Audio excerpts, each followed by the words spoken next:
निज हाथ काटी दे 424 बाणी विशिष्ट जो क्षुद्र ग्रंथटी रचना करदे गले से ग्रंथ से निजे सूचना देते जे कहीं आम पुरुषोत्तम को जीवन में ग्रहण करवा सुंदर भाव वर्णन कर जगतर समस्त जाना ऐश्वर्य भल पाइबा एवं कर्म जहाँ भीतर सहज उत्साहित जहाँ प्रति अच्युत आसक्ति हेतु मनुष्यर तथा सर्वजीवर समस्त गंभीर चलन वचन हुए से ही मनुष्यर भगवान कहीं जीवन में धरवा 137 वर्ष तले यही अभिभक्त भारत वर्षर एक अख्यात पल्ली जहाँ पिछले लोक जानी ना भारी दुर्दश गाँ थिला हाड़कटार दिन चलुला जो गाँव लोक मैंने एड़े उग्र थे कंट्रोल करने आपणकर दिल्ली दरबार जड़े सेनापति की पठे दि जाता कैंप कर गाँव रोते ना था हिम्मत खां कहे लोक गुड़ाक एड़े अभद्र एड़े उग्र एते दुर्दश मनीष मान काटार अवहेला करुले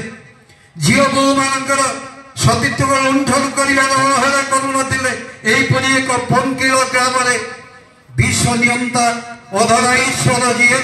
सचराचर विश्वर मालिक जीए से एक साधारण परिवार यही मनीष परी आमतम मनीष परी ओल्लई आसी प्रश्न कराई ठाकुर को यही संपर्क में बहु कथा आलोचना होती जड़े आम गाँव जड़े विशिष्ट साधक आज प्रभात को देखला बेले मोर 75-76 मसीहार घटना मन पड़ जाऊला जो वर्ष मु प्रथम दीक्षा नहीं मुझे देखिली सी वकिलाती करुले फुल पैंट पिंधि यहीपर एक ध्यान चदर पकई छिड़ा हो जागरण करती जयराधि कीर्तन करती यही स्मृति आज रोमंथित हो उठुला भावुली आते वर्ष दुनिया में रही से समय अनेक मनीष मत भी प्रश्न करते मु पढ़ुली नवम श्रेणी में लोक पचारुले तू पिला लोक कहीं दीक्षा नहीं कौन पाइबू कौन हम जीवन में गुरुंर कहीं प्रयोजन बहु प्रश्न मन भीतर उंकी मारूला से मनीष मैंने मत पचारुले से दिन या भितर 47-48 वर्ष अतिक्रम हो कैशोर आम मैंने यौवन उपनीत हो पाठ साठ पढ़ीचु ये ढेंकानाल कॉलेज विद्यारंभ होता ये पाठशाला पढ़ीचु चाकरी करूँ अध्यापनार जीवन परिसमाप्ति होती बयस आज साधन आम मैंने उपनीत हो प्रतीक्षा करुचु जीव जीवु जहीकि जी थाउ थाउ जा तहीकि समय सरी आसुची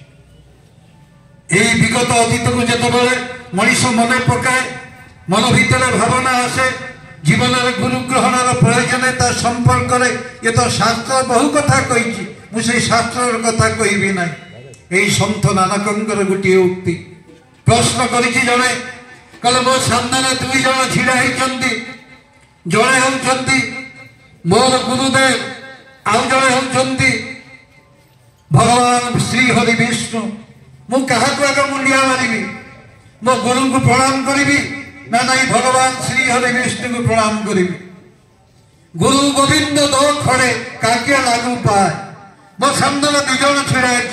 मु क्या आगे मुंडिया मारि बलिहारी गुरु आपने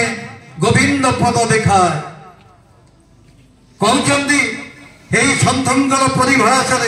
कले गुरु होती बलिहारी गुरु आपने जी मत प्रभुंर चरण देखते मुझे आग प्रणाम करी मुझे श्रीहरि विष्णु पाखक ये हूँ से मुझे जो प्रसंगटी मुझे आरंभ करी आम गाँव जड़े विशिष्ट व्यक्ति विशेष देवघर आश्रम में बहु वर्ष धरी स्टेशन असिस्टेंट स्टेशन मास्टर भाव में कम कर बुढ़ा चलीगले 15 वर्ष तलू चलीगले जिते गाँव को आम जाऊ बेले बेले सी आसती पचारि बसु कहले आप ठाकुर आश्रम पाखे रही आप दीक्षा भी नहीं बहुत समय बहु विशिष्ट व्यक्ति विशेष मानक आप देखी आप दया ठाकुर विषय कहतु कौन कौन नुआ जिन जानी कारण परम पूजा श्री दादा को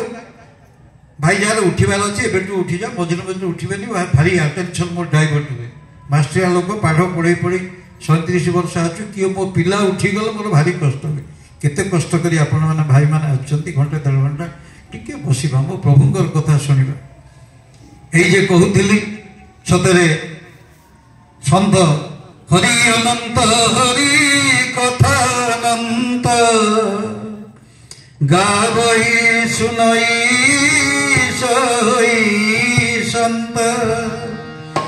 हरि अनंत हरि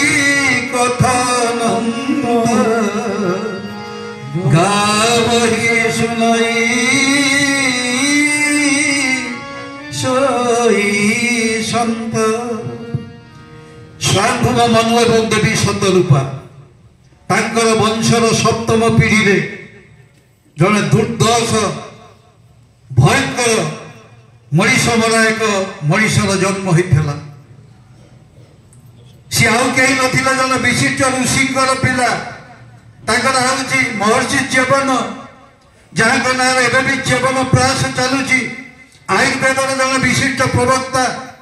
ये बोधुए बहु वर्ष प्राचीन समय घटना प्रवाह तांकरी गोटे बोली पुओ चोरी कला मनीष मारिला भयंकर भाव में समाज अत्याचार करने आरंभ कला को बापार मन कष्ट न हम दौड़ी कौन कल मो पिलाटा भल पिला हम आज एत मनीष बापा माँ मैंने बसीचे प्रति अंतर भितर से वेदना मो पिला भल पढ़ु ना मो पिला भल जानू ना मुझे चाहिए मो पिला हो ना कहीं होनी जदि पचरा जीव ए उत्तर आम तुम पाखे